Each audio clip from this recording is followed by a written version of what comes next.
ladies and gentlemen. Joining me now, a big honor and a privilege for me myself. He is the program director of the Dan Patrick School of Sportscasting at Full Sail University, Gus Ramsey. Mr. Ramsey, welcome to the show. How you doing? I'm great, Richard. Thank you so much for having me. It's a lot of fun to be with you today. Yeah, like I said, honor and a privilege. This whole program really is something special, and I mean that in every sense of the world, not just because I'm in it, but just what it's aiming to do. And so I guess, best way to start this off would be, let's hear it from you. What is, in your mind, the Dan Patrick School of Sportscasting, and where do you think we'll be, once we've graduated a couple of classes, and how's it going to change the landscape of sportscasting and that whole media industry? The general idea is that we want to just prepare people as best as possible to work in this industry, focusing on performing in front of the camera, but certainly paying attention to all the behind-the-scenes aspects that are so important. I truly believe that to be the best anchor you can be, knowing the roles and the jobs and the tasks that the people behind the scenes are doing, makes you a better on-air person, and vice versa. As a producer, me knowing what my anchors at ESPN were tasked with trying to do and how they were trying to perform made me a better producer. So for starters, we're just trying to teach everybody the basics, and then in the beginning, and then advanced level stuff the further you go along, and really prepare people to get into the field, knowing full well that many people will have to still work at it after graduating here to get that on-air job, and you might take a behind-the-scenes gig, just a foot in the door somewhere. That there's hundreds of stories of people like that, even from the best schools in the country prior to our program launching. A lot of those graduates from those schools took behind-the-scenes jobs and kept working at their own aircraft and got an opportunity and worked their way up. I think Rob Stone to me is a great shining example. Host on Fox for soccer and college football. When I was at ESPN, he was a production assistant and associate producer behind the scenes, and now he's got a great on-air career. So it requires patience, but it also requires a lot of knowledge to be successful. So we're trying to impart as much of that knowledge as we can. Yeah, and what makes it so special is that, for people that aren't aware, the way that this, I guess now technically used to be done, is that you went to a university, you got into their communications program, and basically you graduated with a degree in communications. And of course, some schools would have their own maybe sportscasting division or an area of which you could study for that specifically, but it still all fell under the category of communications. And once you were done with that, you went, you found an internship, you stayed there for however long with whatever station, hoping to get your opportunity. Maybe it was with weather, maybe it was with a local radio station, and then you just looked and waited for opportunity to finally get where you ultimately wanted to go. There's a lot of guys that I've had on the show that work for NFL Network or Fox Sports that, sports were not what they started with, or they never thought that they would end up talking about sports to the degree that they do. Well, there we have the Dan Patrick School of Sportscasting, which is specifically for that, created by a man who is one of the biggest household names in all of sportscasting, Dan Patrick. And I think what's really great about it is that it does kind of cut out that having to hurry up and wait that we're so used to seeing. Not that there's anything against that, because obviously in the world of media, you want people to be well-versed, but I think that there's something special about sports, something that draws people to sports, that this is obviously a great fit for them as far as the program and what it does. Where do you fall into all of this? Because I know when I talked to Rishi, he said that he did not know Dan personally, and I imagine Dan going through his Rolodex, hand-picking people that he feel would be best suited for certain jobs. Now, he says that that you two knew each other and that he instilled a lot of trust in you to fill a lot of the spots, like the course instructors and people like Rishi himself. But how far back does your relationship with Dan go, and how did your position with the school come about? Yeah, so I started working at ESPN in December of '94, and I was there until October 2015. So for many years, Dan and I overlapped our times at ESPN, and we worked together for probably 2 years on the 11 o'clock Sports Center. I was there for about the last year and a half of Dan and Keith together. I produced the 11 o'clock Sports Center during that time. And then after Keith left, it was Dan and Kenny Mayne for a little bit. And then Dan moved on to, the 6 o'clock show on ESPN Radio. So we had spent a couple years working together daily, but many years just kind of being side by side and knowing each other. And then in October of 2015, ESPN laid off about 300 people, and I was one of those people. And I started my own talent coaching business because I had been doing a lot of that on my own at ESPN anyway. And Dan had caught wind of that, so when he wanted to start this program, he wanted to have someone, kind of a boots-on-the-ground guy who could make sure things were done the way he wanted and executed the way he wanted, and was of like mind in terms of the messages and the lessons to be taught to the students. So he reached out to me, and I went to Rollins College, which is about 3 miles from Full Sail, and I worked at the NBC station here in Orlando before going off to ESPN. So I had a connection to this neck of the woods anyway. So when Dan called and said, "Hey, would you be willing to move to Winter Park, Florida for me?" I said, "Can I go right now?" And it took about another 8 or 9 months after that, because Dan and Full Sail were negotiating their contract. This is the first revenue share program that Full Sail's ever done. So that took a little bit of doing, but I guess Dan had just kind of trusted in me based on our work experience and how he saw me interact with employees, that I was the right guy for the job. And so it's a great honor for me to try to live up to the expectations he has and try to help him develop this program into being everything that he wants it to be. Which is something very unique as far as what he's doing here. And I have tried to play this conversation in my head so many times, but obviously you were on the other end of the phone when he called it. Were you surprised? Like, were you not sure if he was serious when he said, "Hey, I want to start a school"? Or, I mean, something along those lines to that degree, because it's not something that really, people think to do every day. Well, it was weird because he didn't at first reach out to me directly. Another gentleman who I had known at ESPN for a long time got laid off when I got laid off, and he took a job shortly after that working for an agency called Playbook Incorporated, which represents Dan.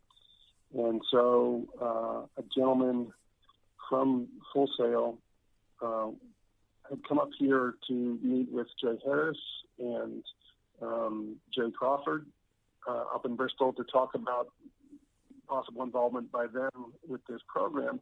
And so my buddy was kind of the conduit between Full Sail and Playbook, and he reached out to me and said, "Hey, there's going to be this guy from Full Sail here. Maybe there's an opportunity for you down there if you're interested."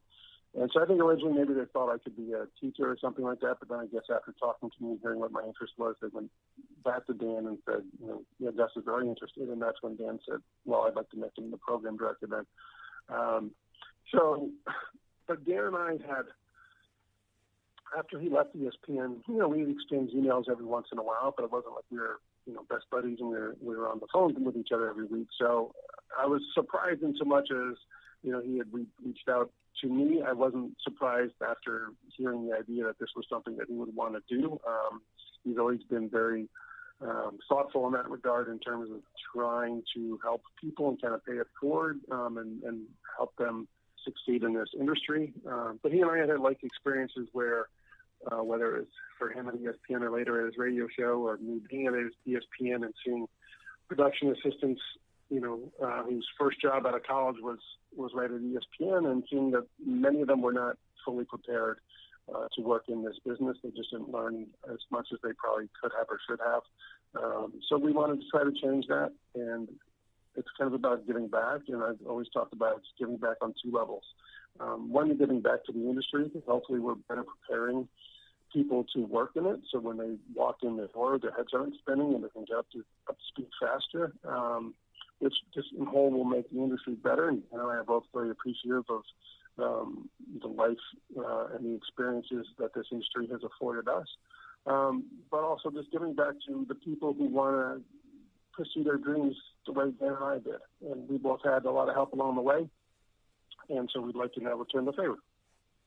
Which is, I think, fantastic, really, knowing how much there is an emphasis on making sure that people have the right training for something, for this line of work specifically, and that's what the program does. And the program, it's at Full Sail, which in an interview with Dan, he said that the reason he chose Full Sail is because how well known it is for media and the film industry, and that he felt this fit with their sort of mold that they have. And obviously he's right, because there are several graduates that go on to do great things, big things, ones that are nominated for Academy Awards, Emmys, even Grammys. And now, next week, we have the 10th Full Sail Hall of Fame, which I was privileged enough to win an online contest for as an online student, and I get to come down for the Hall of Fame experience. And when I saw that there was a contest, when I saw that there was a Hall of Fame, I said, oh, that's cool. I'm glad that they recognize and honor former students like that. But then once I won and I saw everything that's going on, that it's a week-long event, really, I said, maybe this is more than what I think it is, and it looks like it is. Like, how big of a deal in your mind is the Hall of Fame? Well, last year I got to experience my first one. It was in February, and I had gotten here in August or September of 2017. So I saw my first one in February of 2018. And the school goes all out. It's a big week-long event. They bring back other Hall of Famers and alumni, and there are workshops and panel discussions and all kinds of things. I think it's awesome for the current students to meet these people, to hear their stories, and to see what's possible.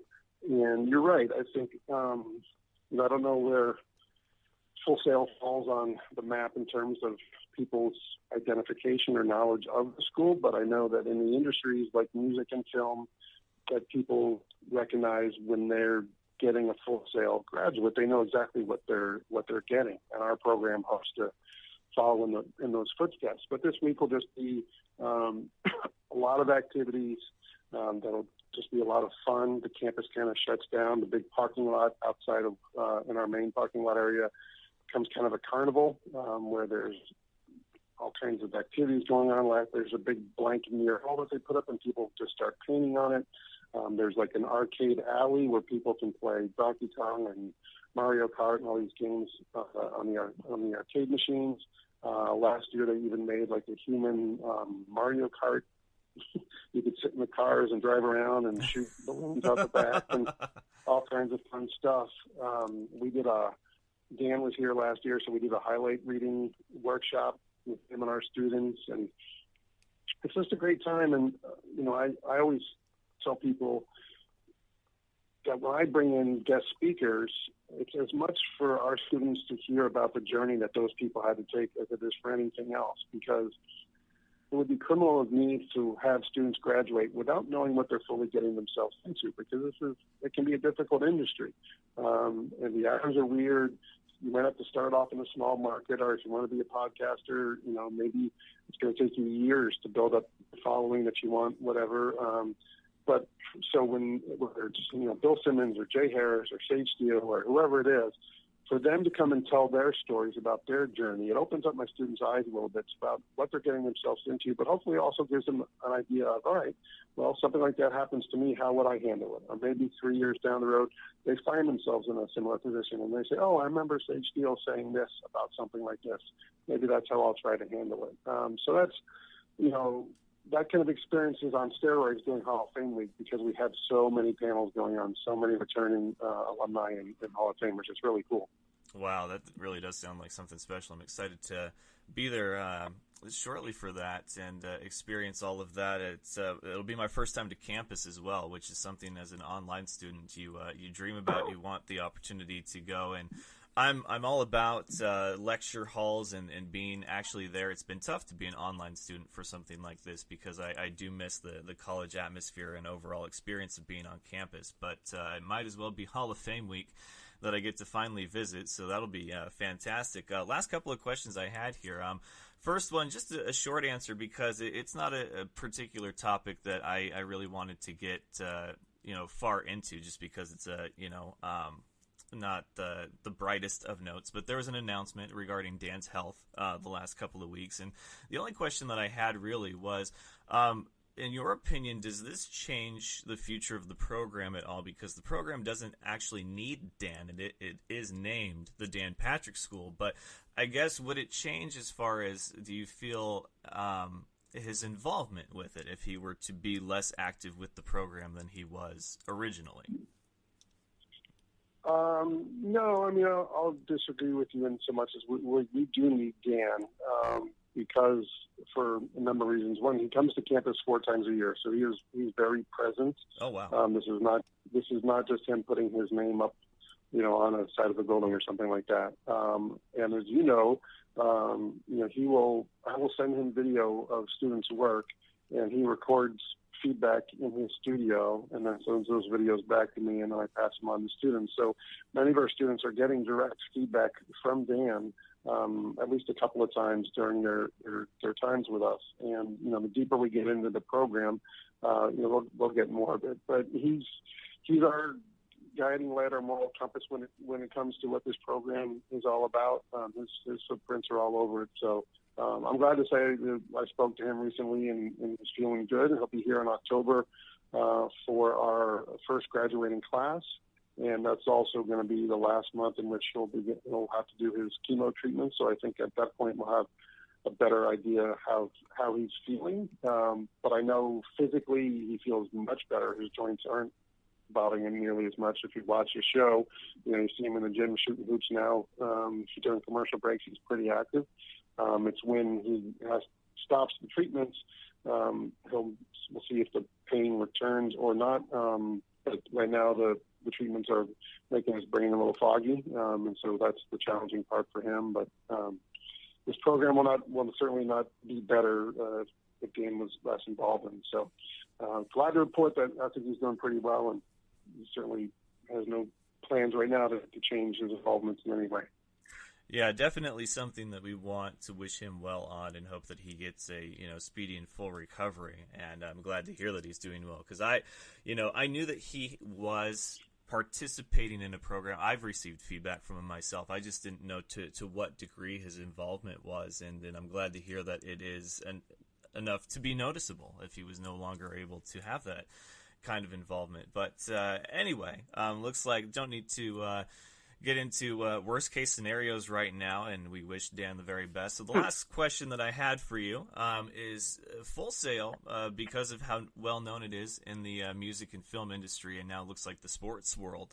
It's gotten a lot of different opportunities. There was opportunities for students to be runners for Fox Sports at different NFL games. There's been a few events, even volunteering for the Pro Bowl week for the NFL, as well as opportunities to attend other sporting events. So it seems like it really has a foot into that industry. Rishi was telling me that when the AAF started up, that they were even reaching out to you guys to see if you had anyone that you could recommend as far as for different positions such as commentary or production or things like that. So in your mind, having gone through this program, seeing, sort of everything get settled to a degree, of course, we're just very much in the infancy of it.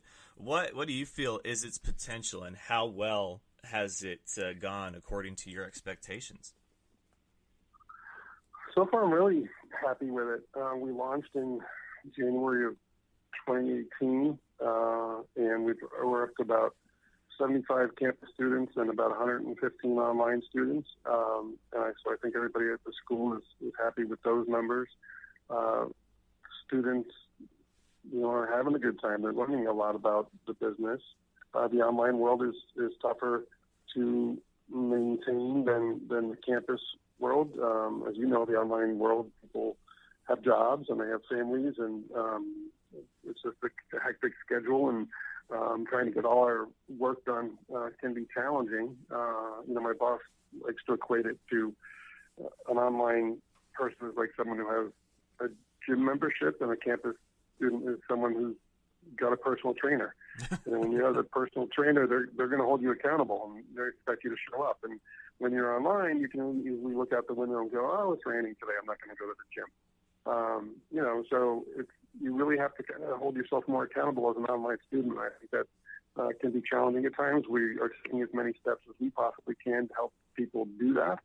But in the end, and for campus and online, it's entirely up to the student. I sometimes will sit in the class and look around, and can be a little surprised sometimes that someone might be on their computer looking at Twitter or whatever. And I've taken great pride in the people that I've brought in to teach these classes. I still have, I think, 4 more spots to fill because we are month over month. We don't just hire everybody and start them in September of any given year. So I hire people generally a month or 2 prior to a class starting. So I've still got some slots to fill, but I've brought in nothing but industry professionals, people who worked with me at ESPN for decades, people who have had their own on-air career, behind-the-scenes careers, again, for 15, 20, 25 years. So we literally have hundreds and hundreds of years of television experience teaching all of our classes.